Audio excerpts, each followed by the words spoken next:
ਅੱਜ मैं उस इंसान की गल करन लग्या जिसने अपनी जिंदगी दे विच 1009 बार नाकामयाबियां हासिल कीतियां ते आखिरकार उसकी मेहनत रंग लियाई ते उसका नाम पूरी दुनिया दे विच रोशन हो गया।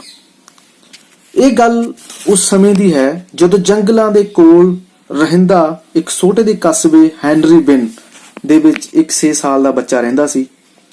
उसदे 6 साल की उम्र दे विच ही उसदे फादर की डैथ हो गई ते उसदी मां दे उत्ते पूरी घर की जिम्मेदारी आ गई। पर उसदी मां नूं घर दा गुजारा करन दे लई पिंड कस्बे तो बाहर शहर दे विच एक फैक्ट्री दे विच काम करन लई जाना पैंदा सी। सब तो वड्डी प्रॉब्लम तां इह सी कि उसदी मां नूं अपने बच्चों की देखभाल करन दा भी टाइम नहीं मिलदा सी। पर इस मौके जे सारी दी सारी जिम्मेदारी एक छोटा जिहा बच्चा जो 6 साल की उम्र का सी उसनूं निभाउणी पैंदी सी ते उसनूं अपने छोटे भैन भरावां दा भी ख्याल रखना पैंदा सी ते उसनूं ही घर दा रोटी टुक बनाउणा पैंदा सी। ते 6 साल की उम्र दे विच एड्डी वड्डियां जिम्मेदारियां उस बच्चे उत्ते पै गईयां ते हौली हौली वो स्टडी करन लग्या ते उसने अपनी स्टडी भी 6वीं क्लास दे विच ही खत्म कर दी क्योंकि कुछ घर दियां मजबूरियां हो गईयां ते उसदी मां उसनूं नहीं पढ़ा पाई गरीबी कारण। पर वो इंसान बच्चा उस समय तांगियां नूं रंग करना शुरू कर दिता तांगे ते हौली हौली फिर वो 16-17 साल का हो गया। ये काम करदा करदा फिर उसके दिमाग दे विच आइडिया आया ते उसदी कुछ लोग ने हैल्प की, लोगों ने उसके फर्जी कागज बना दिते क्योंकि वो घर के हालात उसके ठीक नहीं सी ताकि वो आर्मी ज्वाइन कर सके। उस बच्चे ने अपने फर्जी कागज बना के उत्थों दी अमेरिकन आर्मी दे विच भर्ती हो गया। पर 1 साल की छुट्टी तो बाद वो आर्मी विच नहीं गया दोबारा ते फिर उसने सोचा क्यों ना वो बस रेलवे कनैक्टर लग जाए ते फिर रेलवे विच कनैक्टर लग गया। रेलवे विच कनैक्टर लगन तो बाद उसने सोचा नाल दी नाल वो पढ़ाई करूगा तो उसने उन्हां फर्जी डाकूमेंटां के आधार ते उत्थों दी यूनीवर्सिटी विच दाखला लै लिता ते उत्थे ही वो अपनी वकालत की पढ़ाई करन लग्या। पर हैरानी की गल तां है कि उत्थों दे लोकां ने उस इंसान नाल इन्ना अत्याचार किया। वो ईमानदार सी पर उत्थों दे लोग बड़े खराब सी उसदे मुहल्ले दे ते उसदी उन्हां लोकां दे नाल लड़ाई हो गई जिस वजह करके उसनूं अपना उत्थों कनैक्टर का काम भी छड्डना पिया ते अपना घर बार छड्ड के वो दूसरे शहर विच बस गया। इत्थे सब तो वड्डी गल ये हुंदी है कोई इंसान गरीब घरों उठिया ते वो अपनी तरक्की कर रहा ते अपनी मेहनत के सिर दे उत्ते अगे वध रहा बाई उन्होंने हौसला दवो ना कि उसदियां लत्तां खिचो बाई क्योंकि उस इंसान ने एक छोटी जी उम्र दे विच ही बहुत बड़ियां जिम्मेदारियां पै गईयां तो उसने अपना घर मकान उत्थे बनाया सी पर उत्थों दे बेकार लोगों ने उसदे नाल लड़ाई लड़ी ते उसदी वजह करके उस बेचारे नूं अपना घर भी छड्डना पिया ते वो दूसरे शहर विच जाके बस गया। जदों दूसरे शहर दे विच रहन लग्या उत्थे उसने लाइफ इंश्योरेंस दे विच काम लई ज्वाइनिंग कीती ते उत्थे उहदा काम बहुत वधिया चलन लग्या लाइफ इंश्योरेंस दा। पर कुछ प्रॉब्लमां करके उसदी लाइफ इंश्योरेंस वाले बॉस नाल भी लड़ाई हो गई। फिर वो इंसान उत्थों भी चला गया ते फिर उसके दिमाग दे विच आइडिया आया क्यों ना वो फैरी वीरे नां दी कंपनी खुद ही स्थापित कर लवे। उस इंसान ने अपनी फैरी वीरे नां दी कंपनी स्थापित की ते उसका काम वधिया चलन लग्या। पर कुछ समय बाद उसके दिमाग विच एक आइडिया होर आया क्यों ना वो बल्लम बनाउणा शुरू कर दे ते कैमिकल बल्लम बना के मार्केट दे विच बेचे ते वधिया सेल होवे। ते उस इंसान ने उसी तरह किया ते उसने कैमिकल बल्लमां दी फैक्ट्री लगा लेती छोटी जी ते उसने अपना एक कारोबार चला दिता। पर उसनूं कुछ समय बाद उसदे विचों भी घाटा मिलिया क्योंकि उसी शहर दे विच एक बंदा होर सी जो कि कैमिकल बल्ब बनाउंदा सी ते वो बहुत वधिया बल्ब भी बनाउंदा सी ते वो घट रेटां उत्ते बेचदा सी ते इस इंसान नूं घाटा पैण लग्या ते इसने वो भी काम बंद कर दिता। इन्ने सब काम करते करते उस व्यक्ति की उम्र 35 साल की हो गई ते आखिरकार उसके हथ विच कुछ नहीं सी ते उसने अपना घर भी बेच दिता इन्हां कारोबारां नूं अगे वधाउण खातर। वो खाली हथ सी।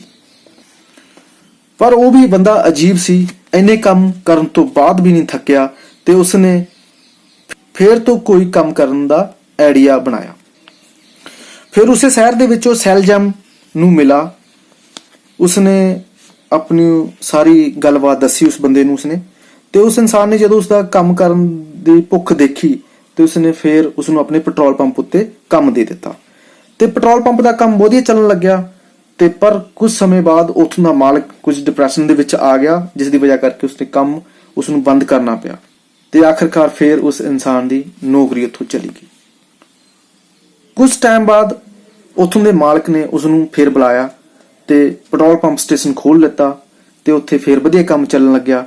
ਤੇ ਉਸ ਇਨਸਾਨ ਨੇ ਸੋਚਿਆ ਕਿਉਂ ਨਾ ਇਸੇ ਸਟੇਸ਼ਨ ਦੇ ਉੱਤੇ ਉਹ ਕੁਝ ਖਾਣ ਪੀਣ ਦੀਆਂ ਚੀਜ਼ਾਂ ਖੁਦ ਬਣਾ ਕੇ ਲੋਕਾਂ ਨੂੰ ਵੇਚੇ ਤੇ ਉਸ ਨੂੰ ਆਮਦਨੀ ਵੀ ਵਧੀਆ ਮਿਲੇ।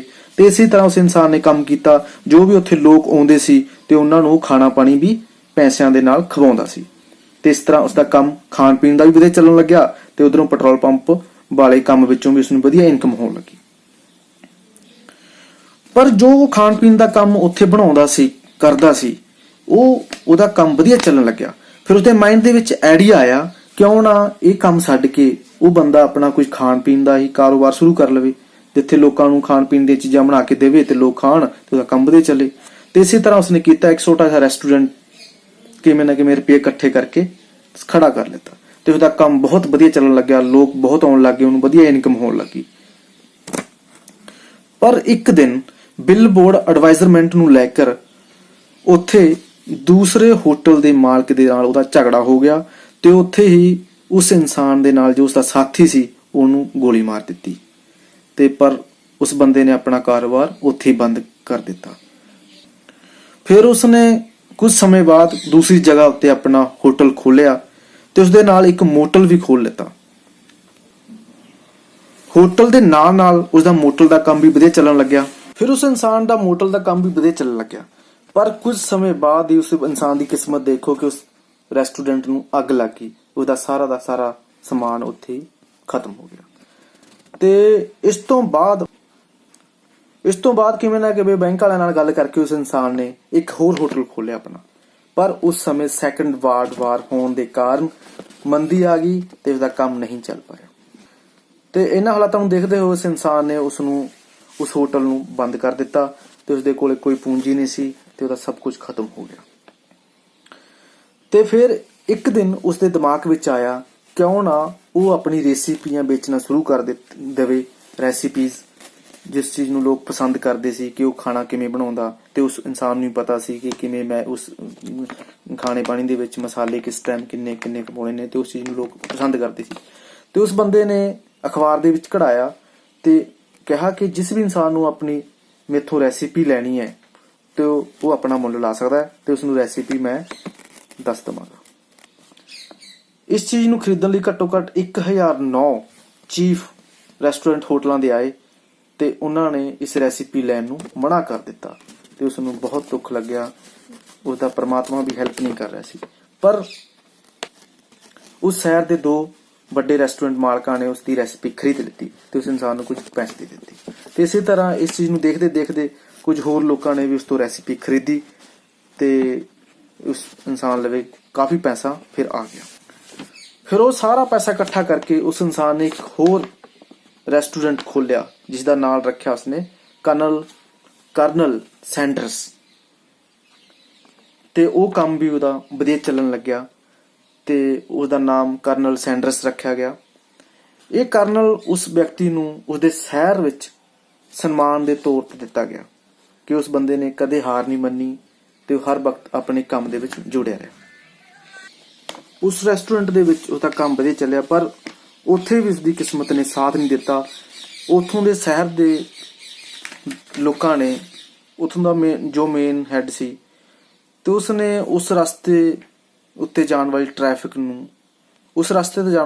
ਨੂੰ ਕਾਫੀ ਲੰਬਾ ਚੌੜਾ ਰਸਤਾ ਕ੍ਰਾਸ ਕਰਕੇ ਅੱਗੇ ਜਾਣਾ ਪੈਂਦਾ ਸੀ ਤੇ ਉੱਥੇ ਉਹਨਾਂ ਨੇ 7 ਕਿਲੋਮੀਟਰ ਪਹਿਲਾਂ ਤੇ ਇੱਕ ਟਰਨ ਬਣਾ ਦਿੱਤਾ ਤੇ ਉੱਥੇ ਰੋਡ ਤਿਆਰ ਕਰ ਦਿੱਤਾ ਤੇ ਲੋਕ ਅੱਗੇ ਜਾਣ ਦੀ ਬਜਾਏ ਉਸ ਟਰਨ ਨੂੰ ਮੁੜ ਕੇ ਅੱਗੇ ਸ਼ਹਿਰਾਂ ਵੱਲ ਜਾਣ ਲੱਗੇ ਤੇ ਉੱਥੋਂ ਦੀ ਆਵਾਜਾਈ ਕਮ ਹੋ ਗਈ ਤੇ ਉਹਦੇ ਕਾਰਨ ਉਸਦਾ ਹੋਟਲ ਦਾ ਕੰਮ ਵੀ ਨਹੀਂ ਚੱਲ ਪਾਇਆ ਤੇ ਉਸ ਨੂੰ ਕੁਝ ਸਮੇਂ ਬਾਅਦ ਉਹ ਵੀ ਕੰਮ ਬੰਦ ਕਰਨਾ ਪਿਆ। ਫਿਰ ਇਸ ਤੋਂ ਬਾਅਦ ਜਦੋਂ ਉਸਦੇ ਹੋਟਲ ਦਾ ਕੰਮ ਵੀ ਬੰਦ ਹੋ ਗਿਆ ਤਾਂ ਉਸ ਬੰਦੇ ਨੇ ਆਪਣਾ ਦਿਮਾਗ ਲਾਇਆ, ਜਿਨ੍ਹਾਂ ਕੁੱਕਰਾਂ ਦੇ ਵਿੱਚ ਉਹ ਆਪਣਾ ਖਾਣਾ ਬਣਾਉਂਦਾ ਸੀ ਉਹੀ ਕੁੱਕਰ ਉਸਨੇ ਆਪਣੀ ਗੱਡੀ ਦੇ ਵਿੱਚ ਰੱਖੇ ਤੇ ਆਪਣੀ ਵਾਈਫ ਦੇ ਨਾਲ ਉਹ ਅਲੱਗ-ਅਲੱਗ ਜਗ੍ਹਾ ਉੱਤੇ ਜਾ ਕੇ ਖਾਣਾ ਬਣਾ ਕੇ ਲੋਕਾਂ ਨੂੰ ਵੇਚਣ ਲੱਗਿਆ। ਤੇ ਇਸੇ ਤਰ੍ਹਾਂ ਉਸਦੀਆਂ ਕਾਫੀ ਰੈਸਿਪੀਆਂ ਲੋਕਾਂ ਦੇ ਵਿੱਚ ਪ੍ਰਸਿੱਧ ਹੋਈਆਂ, ਲੋਕ ਆਉਣ ਲੱਗੇ ਉਸ ਜਗ੍ਹਾ ਦੇ ਉੱਤੇ, ਖਾਣ ਲੱਗੇ, ਕਾਫੀ ਭੀੜ ਲੱਗਣ ਲੱਗੀ। ਤੇ ਫਿਰ ਇੱਕ ਦਿਨ ਉਸ ਬੰਦੇ ਨੇ ਹੋਟਲ ਵਾਲੇ ਦੇ ਨਾਲ ਗੱਲ ਕੀਤੀ ਤੇ ਉਸਨੇ ਉਸ ਦੇ ਨਾਲ ਗੱਲ ਕਰਕੇ ਕਿਹਾ ਕਿ ਮੈਂ ਉਹ ਜੋ ਵੀ ਰੈਸਿਪੀਆਂ ਨੇ ਉਸਦੇ ਹੋਟਲ ਦੇ ਵਿੱਚ ਬਣਾਉਂਗਾ ਤੇ ਉਸਦੇ ਨਾਮ, ਤੇਰੇ ਹੋਟਲ ਦਾ ਨਾਮ ਵੀ ਵਧੀਆ ਚਮਕੂਗਾ। ਤੇ ਉਹ ਇਨਸਾਨ ਉਸ ਹੋਟਲ ਦੇ ਵਿੱਚ ਜਾ ਕੇ ਕੰਮ ਕਰਨ ਲੱਗਿਆ ਤੇ ਉੱਥੋਂ ਜਿੰਨੇ ਵੀ VIP ਲੋਕ ਆਉਂਦੇ ਸੀ ਤੇ ਉਹ ਆਮ ਲੋਕ ਵੀ ਆਉਂਦੇ ਸੀਗੇ ਤੇ ਉਹਨਾਂ ਨੂੰ ਉਸਦੀ ਬਣਾਈ ਹੋਈ ਰੈਸਿਪੀ ਬਹੁਤ ਵਧੀਆ ਲੱਗਣ ਲੱਗੀ। ਤੇ ਇਸੇ ਤਰ੍ਹਾਂ ਉਹ ਇਨਸਾਨ ਉੱਥੋਂ ਦਾ ਬ੍ਰਾਂਡ ਬਣ ਗਿਆ ਤੇ ਉਸਦੀ ਫੋਟੋ ਵੀ ਲਗਾਈ ਗਈ ਉਸ ਹੋਟਲ ਦੇ ਅੱਗੇ। ਹੌਲੀ ਹੌਲੀ ਆਪਣੀ ਇਨਕਮ ਦੇ ਨਾਲ ਉਸਨੇ ਆਪਣਾ ਵਧੀਆ ਕਾਰੋਬਾਰ ਖੁਦ ਹੀ ਸੈੱਟ ਕਰ ਲਿੱਤਾ ਤੇ ਉਸ ਇਨਸਾਨ ਨੇ 75 ਸਾਲ ਦੀ ਉਮਰ ਦੇ ਵਿੱਚ ਇਹ ਸਾਰੀ ਮਹਾਰਤ ਉਸ ਬੰਦੇ ਨੇ, ਆਪਣੀ ਸਫਲਤਾ ਉਸਦੀ ਰੰਗ ਲਿਆਈ ਤੇ ਉਹਦਾ ਨਾਮ ਪੂਰੀ ਦੁਨੀਆ ਦੇ ਵਿੱਚ ਫੈਲਣ ਲੱਗਿਆ ਤੇ ਉਹਦਾ ਹੋਟਲ ਦਾ ਕੰਮ ਵਧੀਆ ਚੱਲਣ ਲੱਗਿਆ। ਤੇ ਉਸ ਨੂੰ KFC ਦੇ ਨਾਂ ਦੇ ਨਾਲ ਵੀ ਜਾਣਿਆ ਜਾਣ ਲੱਗਿਆ। ਉਸ ਬੰਦੇ ਨੂੰ ਉਹਦੇ ਸਾਰੇ ਦੇ ਸਾਰੇ ਹੋਟਲ KFC ਦੇ ਨਾਂ ਦੇ ਸੀ ਤੇ ਉਸ ਸਮੇਂ ਜਦ KFC ਦੀਆਂ ਪਹਿਲੀਆਂ ਹੋਟਲ ਬ੍ਰਾਂਚਾਂ ਖੋਲੀਆਂ ਗਈਆਂ ਵਿਦੇਸ਼ਾਂ ਦੇ ਵਿੱਚ, ਉਹ ਸੀ ਮੈਕਸੀਕੋ, UK, ਜਾਮੀਕਾ। 1960 ਦੇ ਵਿੱਚ ਇਹ ਬ੍ਰਾਂਚਾਂ KFC ਦੇ ਨਾਂ ਦੇ ਨਾਲ ਵਿਦੇਸ਼ਾਂ ਦੇ ਵਿੱਚ ਖੋਲੀਆਂ ਗਈਆਂ। ਉਹਦਾ ਇਹਨਾਂ ਬ੍ਰਾਂਚਾਂ ਦੇ ਵਿੱਚ ਕੰਮ ਵਧੀਆ ਚੱਲਣ ਲੱਗਿਆ ਤੇ 80 ਸਾਲ ਦੀ ਉਮਰ ਦੇ ਵਿੱਚ ਆ ਕੇ ਉਹ ਇਨਸਾਨ ਨੇ ਦੇਸ਼ਾਂ ਵਿਦੇਸ਼ਾਂ ਦੇ ਵਿੱਚ ਘੁੰਮਣਾ ਸ਼ੁਰੂ ਕੀਤਾ ਤੇ ਉਸਨੇ ਜਿੱਥੇ ਜਿੱਥੇ ਉਸਦੀਆਂ ਬ੍ਰਾਂਚਾਂ ਸੀ ਉੱਥੇ ਉਹਨਾਂ ਤੋਂ ਲੋਕਾਂ ਤੋਂ ਪੁੱਛਦਾ ਤੇ ਉਸਦਾ KFC ਦਾ ਖਾਣਾ ਕਿਵੇਂ ਹੈ ਤੇ ਸਾਰੇ ਲੋਕ ਉਸਨੂੰ ਵਧੀਆ ਹੀ ਬੈਕ ਰਿਪੋਰਟ ਦਿੰਦੇ ਸਨ। ਦੇਖਦੇ ਦੇਖਦੇ ਉਸ ਇਨਸਾਨ ਨੇ 48 ਦੇਸ਼ਾਂ ਦੇ ਵਿੱਚ ਆਪਣੇ KFC ਰੈਸਟੋਰੈਂਟ ਖੁਲਵਾ ਦਿੱਤੇ ਜੋ ਕਿ KFC ਦੇ ਨਾਂ ਦੇ ਨਾਲ ਜਾਣੇ ਜਾਂਦੇ ਹਨ। ਤੇ KFC ਦੇ ਹੋਟਲ ਦੇ ਉੱਤੇ ਜਾਂ KFC ਦੀਆਂ ਚੀਜ਼ਾਂ ਦੇ ਵਿੱਚ ਜਿਸ ਦੇ ਵਿੱਚ ਪੈਕਿੰਗ ਕਰਕੇ ਆਉਂਦੀ ਹੈ, ਜੋ ਇਨਸਾਨ ਦੀ ਫੋਟੋ ਲੱਗੀ ਹੁੰਦੀ ਹੈ, ਉਹ ਉਹੀ ਇਨਸਾਨ ਹੈ ਜਿਸ ਨੇ ਸਾਰੀ ਉਮਰ ਦੇ ਵਿੱਚ ਸਟਰਗਲ ਕਰਕੇ ਆਖਿਰਕਾਰ 75 ਸਾਲ ਦੀ ਉਮਰ ਦੇ ਵਿੱਚ ਉਸਦੀ ਮਿਹਨਤ ਰੰਗ ਲਿਆਈ ਤੇ ਉਹਦਾ ਪੂਰਾ ਨਾਂ ਪੂਰੀ ਦੁਨੀਆ ਦੇ ਵਿੱਚ ਰੋਸ਼ਨ ਹੋ ਗਿਆ। ਉਹ ਇਨਸਾਨ ਹਮੇਸ਼ਾ ਵਾਈਟ ਕੱਪੜੇ ਪਹਿਨਦਾ ਤੇ ਉਸਨੇ ਆਪਣੇ ਵਾਈਟ ਕੱਪੜਿਆਂ ਦੇ ਨਾਲ ਨਾਲ ਆਪਣੇ ਹੇਅਰ ਨੂੰ ਵੀ ਵਾਈਟ ਕਰਵਾ ਲਿੱਤਾ ਤਾਂ ਕਿ ਲੁੱਕ ਵਧੀਆ ਲੱਗੇ ਤੇ ਉਹ ਬੰਦਾ KFC ਦਾ ਬ੍ਰਾਂਡ ਬਣ ਗਿਆ ਤੇ ਉਹਦੀ ਹਰ ਜਗ੍ਹਾ ਬੈਨਰਾਂ ਤੇ ਫੋਟੋ ਲੱਗੀ ਤੇ ਉਹਦਾ ਕਾਰੋਬਾਰ, ਉਹਦੀਆਂ ਬਣਾਈਆਂ ਹੋਈਆਂ ਰੈਸਿਪੀਆਂ ਹਰ ਜਗ੍ਹਾ ਤੇ ਚੱਲਣ ਲੱਗੀਆਂ। ਫ੍ਰੈਂਚ ਫਰਾਈਆਂ। ਆਖਿਰਕਾਰ ਉਸ ਇਨਸਾਨ ਦੀ 90 ਸਾਲ ਦੀ ਉਮਰ ਦੇ ਵਿੱਚ ਮੌਤ ਹੋ ਗਈ। ਇਸ ਚੀਜ਼ ਤੋਂ ਆਪਾਂ ਨੂੰ ਸਿੱਖਣਾ ਚਾਹੀਦਾ ਕਿ ਕਦੇ ਵੀ ਇਨਸਾਨ ਨੂੰ ਆਪਣੀ ਛੋਟੀ ਮੋਟੀ ਹਾਰਾਂ ਨੂੰ ਸਵੀਕਾਰ ਨਹੀਂ ਕਰ ਲੈਣਾ ਚਾਹੀਦਾ। ਉਸ ਤੋਂ ਹਾਰ ਮੰਨ ਕੇ ਆਪਣੇ ਆਪ ਨੂੰ ਕਿਸੇ ਕੰਮ ਤੋਂ ਇਨਕਾਰ ਨਹੀਂ ਕਰ ਲੈਣਾ ਚਾਹੀਦਾ। ਸਗੋਂ ਆਪਣੇ ਦਿਲ ਦੇ ਅੰਦਰ ਹਮੇਸ਼ਾ ਇਹੀ ਰੱਖੋ ਕਿ ਅੱਜ ਹਾਰ ਹੈ ਤਾਂ ਕੱਲ ਜਿੱਤ ਵੀ ਹੋਊਗੀ। ਹਰ ਵਕਤ ਆਪਣੇ ਕੰਮ ਦੇ ਵਿੱਚ ਜੁੜੇ ਰਹਿਣਾ ਚਾਹੀਦਾ ਤੇ ਇਸੇ ਤਰ੍ਹਾਂ ਹੀ ਜੇ ਤੁਸੀਂ ਇੱਕ ਕੰਮ ਦੇ ਪਿੱਛੇ ਜੁੜੇ ਰਹੋਗੇ ਤਾਂ ਇੱਕ ਨਾ ਇੱਕ ਜੇ ਤੁਹਾਨੂੰ ਅੱਜ ਨਾਕਾਮਯਾਬੀ ਮਿਲ ਰਹੀ ਹੈ ਤਾਂ ਇੱਕ ਨਾ ਇੱਕ ਦਿਨ ਉਹੀ ਕੰਮ ਤੁਹਾਨੂੰ ਤਰੱਕੀ ਕਰੂਗਾ ਤੇ ਤੁਹਾਡਾ ਨਾਮ ਪੂਰੀ ਜਗ੍ਹਾ ਤੇ ਰੋਸ਼ਨ ਹੋ ਜਾਊਗਾ। ਇਹ ਹੈ ਉਸ ਇਨਸਾਨ ਦੀ, ਕਰਨਲ ਸੈਂਡਰਸ ਦੀ ਕਹਾਣੀ।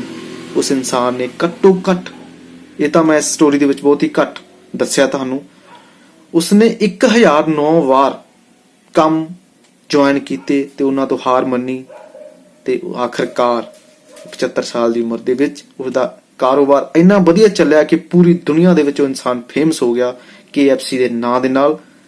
ਕਿਵੇਂ ਲੱਗੀ ਇਹ ਇੰਟਰਸਟਿੰਗ ਸਟੋਰੀ? ਇਸ ਤਰ੍ਹਾਂ ਦੀਆਂ ਵਧੇਰੇ ਜਾਣਕਾਰੀਆਂ ਹਾਸਲ ਕਰਨ ਲਈ ਮੇਰਾ YouTube ਚੈਨਲ ਸਬਸਕ੍ਰਾਈਬ ਕਰੇ ਤੇ ਸ਼ੇਅਰ ਕਰੇ। ਮੇਰੀ ਹਰ ਵੀਡੀਓ ਨੂੰ ਸ਼ੇਅਰ ਕਰੋ ਤਾਂ ਕਿ ਮੈਂ ਅੱਗੇ ਤੋਂ ਵੀ ਵਧੀਆ ਵੀਡੀਓ ਬਣਾ ਸਕਾਂ।